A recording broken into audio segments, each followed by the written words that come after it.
ছেলেটা ছোটবেলা থেকেই ছিল উদ্ধত আর বেপরুয়া। পড়াশুনো দেখলেই তার গা জ্বলত। মাকে খেপাতে সে ইচ্ছে করে ডাস্টবিনে ঝাঁপ দিয়ে বোতল কুড়াতো। ছেলের এই কাণ্ড দেখে ধনী মহিলার মাথা ধরে যেত। ঠিক সেই মুহূর্তে একটা মেয়ে হঠাৎ তার হাত থেকে বোতল ছিনিয়ে একটা চোরের দিকে ছুড়ে মারল। ছেলেটা থ হয়ে গেল। চোর রাগে ফুঁসতে ফুঁসতে উঠে তেড়ে এলো, কিন্তু মেয়েটা একদম ঠান্ডা মাথায় তাকে চটপট কাবু করে ফেলল। এই দৃশ্য দেখে ধনী মহিলা মুগ্ধ হলেন। মনে মনে ভাবলেন, এই মেয়েই পারবে তার ছেলেকে শাসনে আনতে। তিনি এগিয়ে গিয়ে বডিগার্ডদের দিয়ে চোরকে ধরিয়ে দিলেন। এমন সময় মেয়েটার নানি ছুটতে ছুটতে এলেন। চোর তারই টাকা চুরি করেছিল। তাদের কথা শুনে ধনী মহিলা বুঝলেন নানি অসুস্থ, চিকিৎসায় অনেক টাকা দরকার। পরিবারটার অভাবের ছবি দেখে তিনি তাদের পিছু পিছু হাসপাতালে গেলেন। হাসপাতালে ডাক্তার জানালো অপারেশনে খরচ $2 লাখ।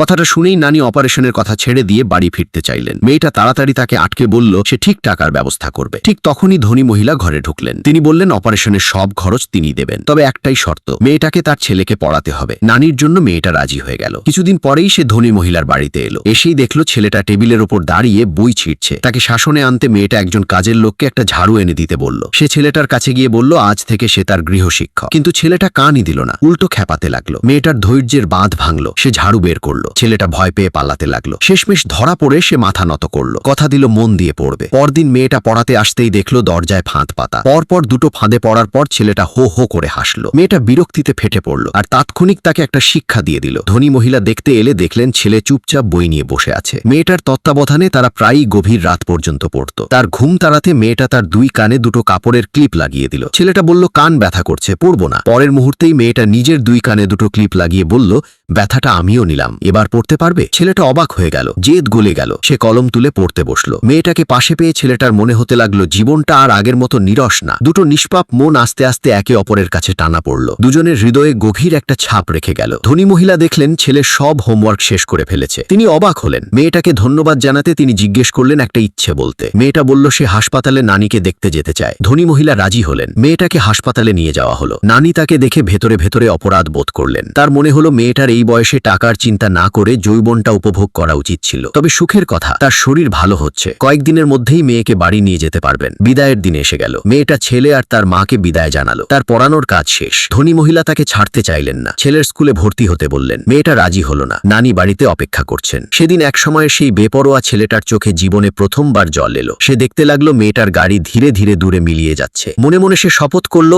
একদিন সে তাকে খুঁজে বের করবেই। তোমাদের কি মনে হয়, সেই ছেলেটা কি আসলে তাকে খুঁজে পাবে, নাকি এটা শুধুই একটা মিষ্টি স্বপ্ন? কমেন্টে বলো। আর ভিডিওটা ভালো লাগলে লাইক দাও, চ্যানেলটা সাবস্ক্রাইব করো।